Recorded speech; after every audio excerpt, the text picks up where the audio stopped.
Gardening didn't get easier with more tricks. It got easier when I quit the wrong habits. I used to overwork, overfeed, and chase perfection, thinking effort was everything. The breakthrough came when I stripped gardening down to what matters. This is the story of letting go. 15 acts of surrender that transformed my garden and myself. Let's begin the journey of unlearning.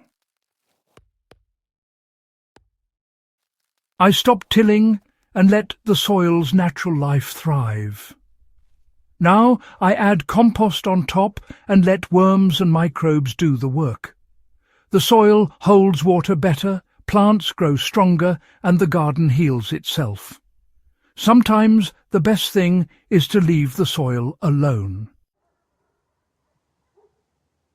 I used to pull out old plants by the roots, but that stripped the soil. Now I cut stalks at ground level, leaving roots to decompose and nourish the earth. This simple change builds healthier soil and improves the garden every season.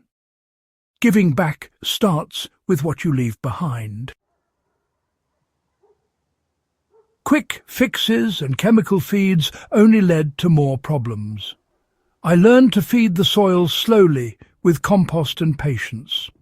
Healthy soil is built gradually, not overnight. The best results come from nurturing, not forcing. I stopped following a watering schedule and now water only when the soil is dry. This helps roots grow deeper and stronger. My plants now thrive in heat and drought. Listen to the soil, not the clock.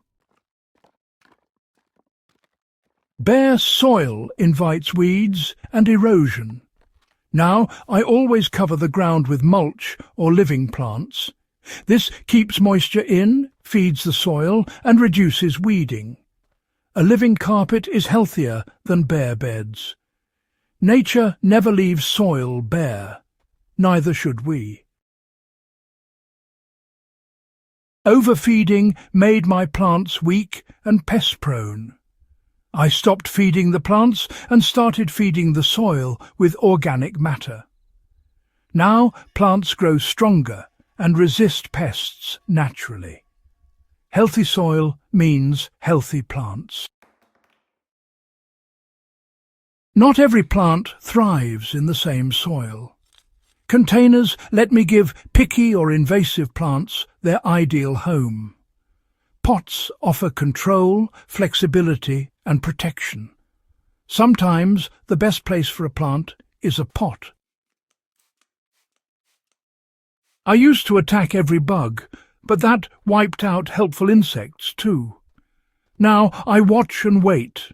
Nature's predators handle pests. A few chewed leaves mean balance. Let nature's drama unfold. I stopped raking every leaf and cutting every stalk in autumn. Debris left behind shelters wildlife and enriches the soil.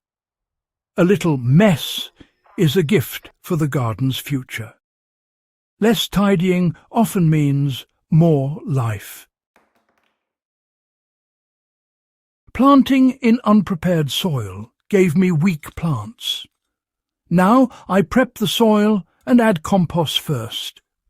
Good preparation gives plants a strong start and saves work. The best gardens start before the first seed is planted. Strict rows wasted space and grew weeds. Now I plant closer, letting leaves touch and shade the soil. This blocks weeds, conserves moisture, and increases yields. A dense living community outgrows a regimented one. Waiting for giant veggies really slowed production. Harvesting early and often keeps plants producing more for much longer. Frequent picking means better quality and bigger yields. Don't wait. Pick young and pick often. I used to wait until plants flopped before staking. Now I install supports at planting, preventing damage and disease. Early support keeps fruit clean and plants healthy. A little foresight saves the harvest. I lost plants to frost until I grew tender ones in pots. Now I move them indoors before cold hits after a quick inspection. This simple step turns annuals into perennials. Protect what matters and plan ahead. I used to think gardening was a struggle, but nature loves simplicity.